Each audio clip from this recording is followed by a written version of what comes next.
America ने कितने presidents देखे हैं जो आते हैं जाते हैं, पर चाहे जो भी हो जाए, इनकी जो फॉरेन पॉलिसी है, सॉरी, इनकी जो वॉर पॉलिसी है, वो हमेशा वही रहती है। व्लादिमीर पुतिन ने कितने सारे अमेरिकन प्रेसिडेंट्स देखे हैं जो आते हैं जाते हैं, पर उनका भी ये ऑब्जर्वेशन है कि भाई कोई भी नया प्रेसिडेंट आता है तो कहता है मैं ये कर दूंगा, वो कर दूंगा, हमको दोस्त होना चाहिए, ये वो हर टाइप के आइडियाज देते हैं।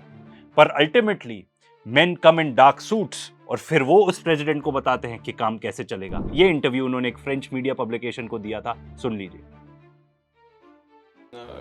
Общался и с одним президентом США, и с другим, и с третьим. Президенты приходят и уходят, а политика не меняется. Знаете почему? Потому что очень сильна власть бюрократии. Вот человека избрали, он приходит с одними идеями, к нему приходят люди с кейсами, хорошо одетые и в темных, как у меня, костюмах, но только не с красным галстуком, а с черным или с темно-синим. И начинают объяснять, как нужно делать. И все сразу меняется, понимаете? Это происходит от одной администрации к другой. वर्ल्ड वॉर 2 खत्म होता है, दो सुपर पावर्स निकल के आती हैं, यूनाइटेड स्टेट्स ऑफ अमेरिका और Soviet union. United states of America पूरे वेस्टर्न ब्लॉक को, पूरे यूरोप को अपने साथ कर लेता है, नेटो बना देता है। कोल्ड वॉर चलता है, which ultimately leads to the collapse of the Soviet Union. Soviet Union के गिरने के बाद अमेरिका का कोई कंपेटिटर ही नहीं बनता। उनको लगता है अब तो हम राजा हो गए, महाराजा हो गए पूरी दुनिया के, हम हैं सर्वश्रेष्ठ, हम हैं असली मायने में विश्वगुरु, हमारा कोई भी कंपटीशन नहीं। वैसे हो सकता है आपने इनका नाम सुना हो या ना सुना हो, ब्रेजेंस्की है इनका नाम। इनका फर्स्ट नेम प्रोनाउंस करने की तो मैं दम भी नहीं रखूंगा। ये थे 1960s में foreign affairs adviser to the US presidents, चाहे वो जॉन एफ कैनेडी हो या प्रेसिडेंट जॉनसन हो। उसके बाद ये बन जाते हैं national security adviser to Jimmy quarter.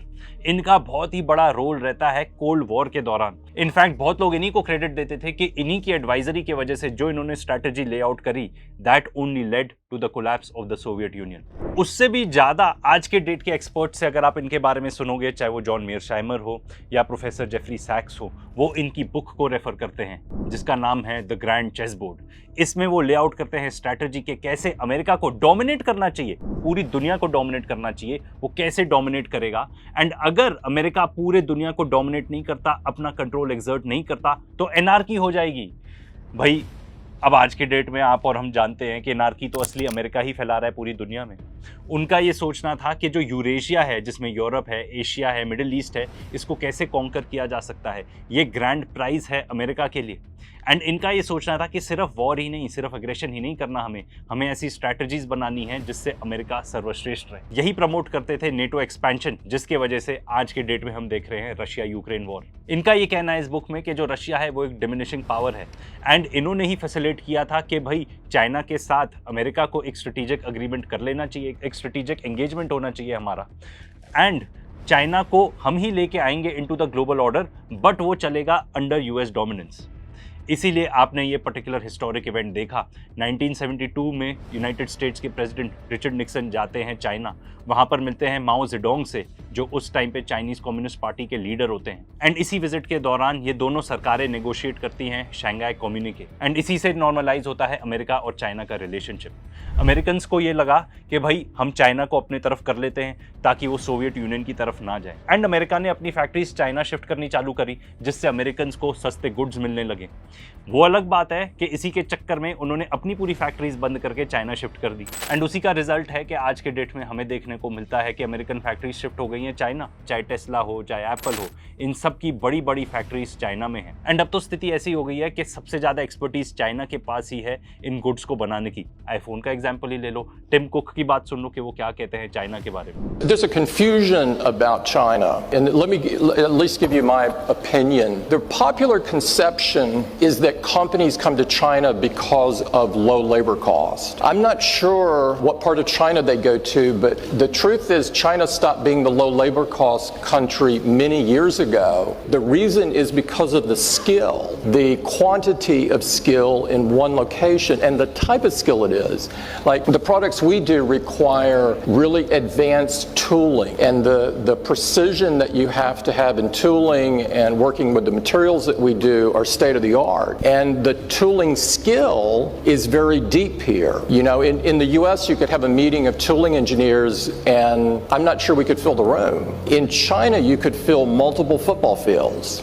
It's that vocational vocational expertise is very deep, very, very deep here. यही स्ट्रैटेजी थी जो काफी टाइम तक चली एंड यही किताब उन्होंने लिखी थी 1997 में जो सब कुछ अकाउंट फॉर करती थी एक्सेप्ट फॉर वन थिंग, वो थी partnership of Russia and China. क्योंकि देखो कोई भी स्ट्रैटेजी हो लॉन्ग टर्म तक चल सकती है पर हमेशा नहीं चल सकती एंड खास तौर पर जब आप उस स्ट्रैटेजी को ओवरप्ले करने लगो तो। एंड ये ओवरप्ले हो जाती है 2022 में जब रशिया यूक्रेन वॉर चालू होता है।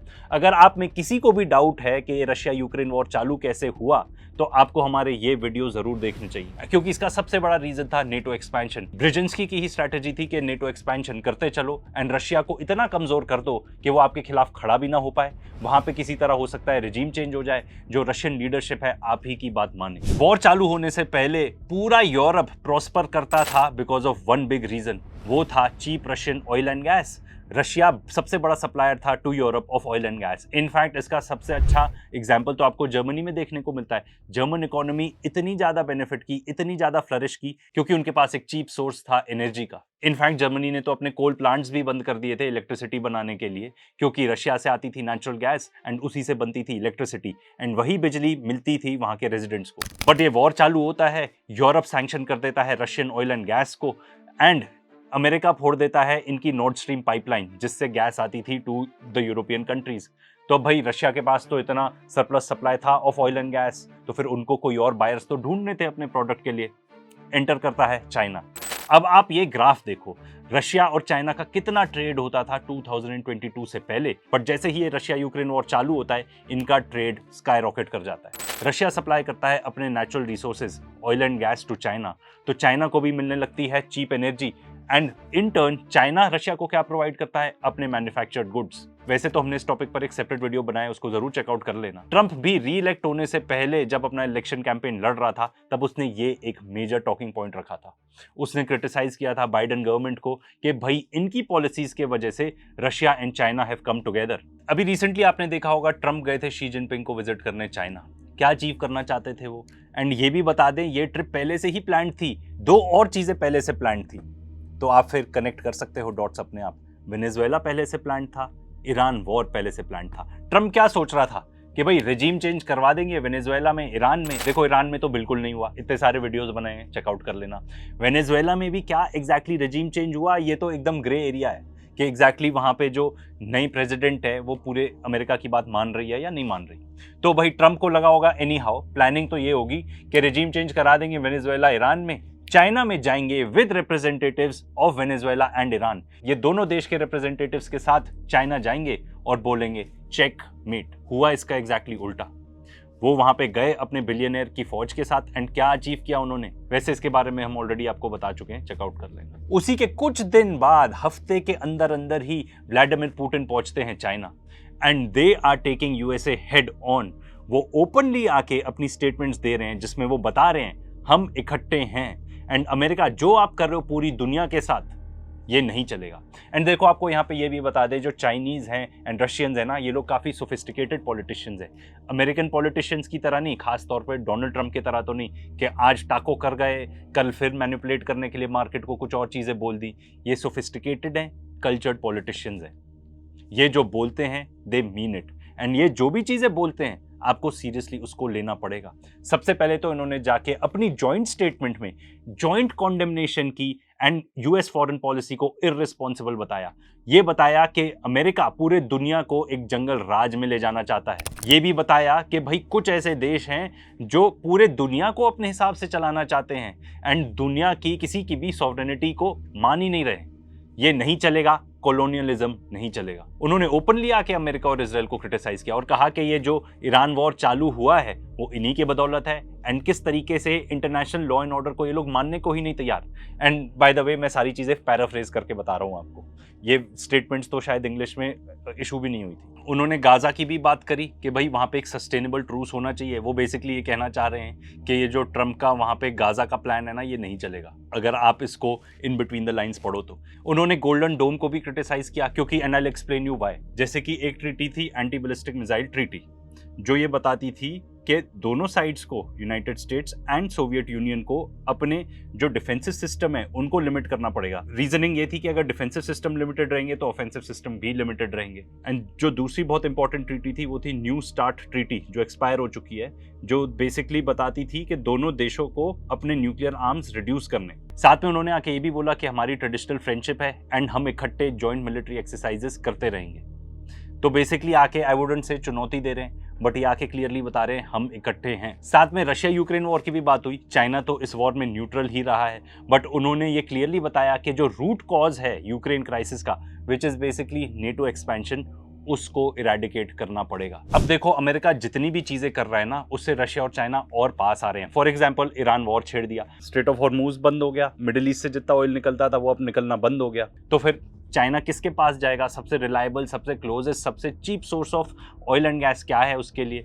रशिया है। एंड इनफैक्ट अगर हम 2026 की ही बात करें तो फर्स्ट क्वार्टर के ही अंदर जो रशियन ऑयल एक्सपोर्ट्स हैं to China, that grew by 35%। And आज के डेट में रशिया है the biggest exporter of natural gas to China, जो at one point of time Europe होता था। एंड यूएस ने आके वो relationship between Russia and Europe sabotage कर दिया एंड अपनी महंगी एलएनजी बेच रहा है आज के डेट में यूरोप। अब इसमें थोड़ी सी कंफ्यूजिंग रिपोर्ट्स हैं। बीबीसी बता रहा है कि जो पावर ऑफ सर्बिया 2 पाइपलाइन है, जो बेसिकली एक नेचुरल गैस पाइपलाइन है extending from Russia to China, उस पर अग्रीमेंट हो चुका है। By the way, pipeline already construction में है।